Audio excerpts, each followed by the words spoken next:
Are you looking for the research gap? Well, then you're definitely in the right place, because in this video, I'm going to show you how to find the research gap in just one day. No kidding. So let's see how this is done. Now, if you're new here, my name is Marek Kiczkowiak and I run Academic English Now, where I help PhD students and researchers regularly write research papers for top journals in your field. And if you want to find out about how we could work together and what exactly I do, then book a free one-to-one consultation, and the link is right below this video. Now, moving on to the research gap. How can you find a research gap in one day? You're probably thinking you're completely crazy. That's not possible. I've been looking for the research gap for the past weeks, months, and I still can't find it. So how are you gonna help me do this in just one day? Well, the reason why it might be taking you such a long time is because you've been looking in the wrong place. And it's actually, when you know where to look, is super simple to find the research gap. How does that work?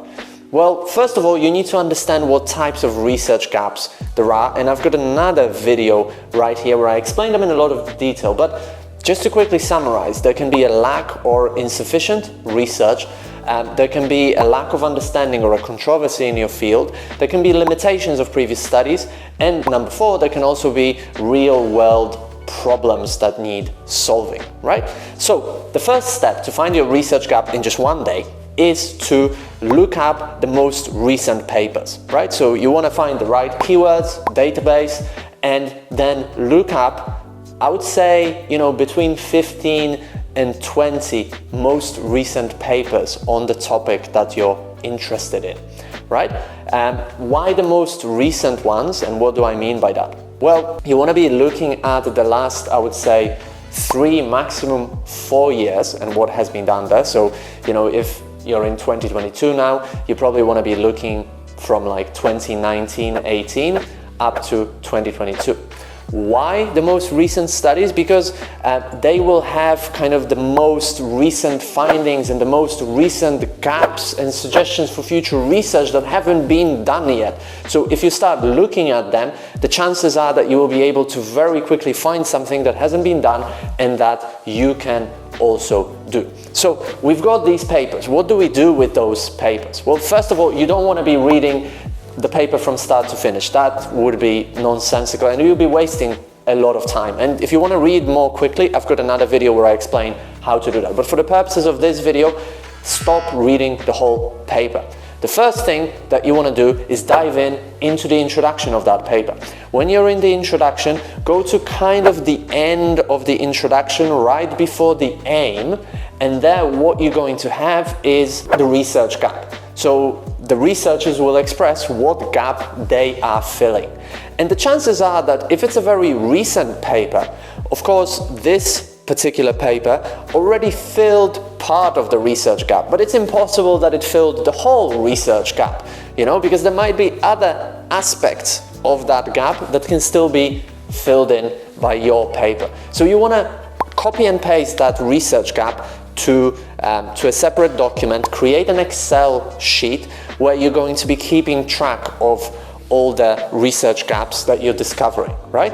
And then when you've done that in like 10, 15, 20 papers, you're going to start seeing patterns, right? That there are certain research gaps that other researchers point out in their paper that come time and time again in different papers. So this means that probably you could do something similar as well, because it indicates that there is a big research gap and it probably still needs filling in with more research. So that's the first thing.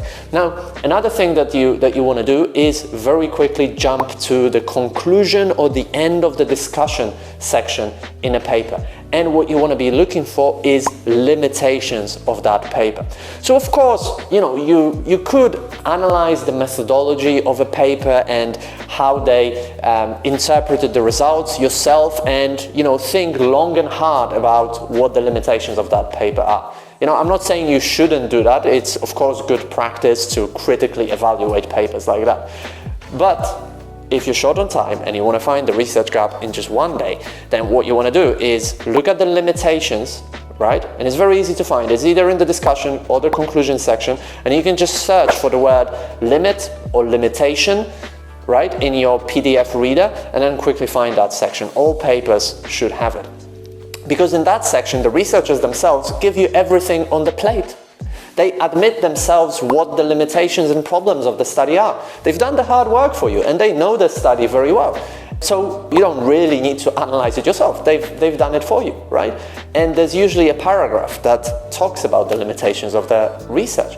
And that's great. Copy and paste them to an Excel sheet as well, and do that for 15, 20 studies, and you will start seeing patterns that maybe a lot of the studies seem to have a very small sample size, or a lot of the studies have some limitations in terms of data analysis, right? Or the procedures, or a particular research tool that everybody is using, right? And when you notice that kind of a pattern, then you can come in and solve that limitation of previous research as well, right? So that's another really important aspect. What you should also do is then look at the suggestions for future research.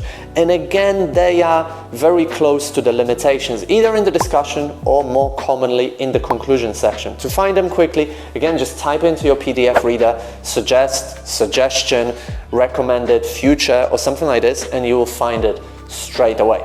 Now, why do you want to be looking at this section? Well, the researchers themselves have already invented suggestions. They've already come up with stuff that you should do. So you don't have to think long and hard what you should do. They're already telling you. They're giving you, again, everything on a plate, nicely packaged, and you should do it. Especially if you're reading a paper from this year, 2022, or the previous year. It's quite likely that these suggestions for future research have not all been done. Maybe some of them, somebody might already be working on it, but it's very unlikely that all of them have already been done by other researchers, because you're reading something from this year or the last year, so researchers haven't had the time to do this. So use that information, again, copy and paste it into an Excel sheet, read 15, 20 papers, or that part, suggestions for future research only, and then see if there are patterns. Maybe a couple of papers are saying that, more quantitative studies with bigger samples should be done. And if you see that across a few papers, well, you definitely should do that, right? So again, in that suggestions for future research, researchers are giving you everything on the plate. Use that information and use it to get the research gap, right? And then when you have all this in an Excel sheet and you've started seeing these patterns, what you want to do is just synthesize one strong research gap out of them, right? And in another video, I show you 4 examples of how exactly to do that, right? And this is really how you find your research gap in one day. That's the exact same process that I've been using. And if you use it, I promise that you will definitely be able to find your research gap very quickly as well. Let us know in the comments section what your research gap is, and if you're facing any challenges, also comment below and we'll see how I can help.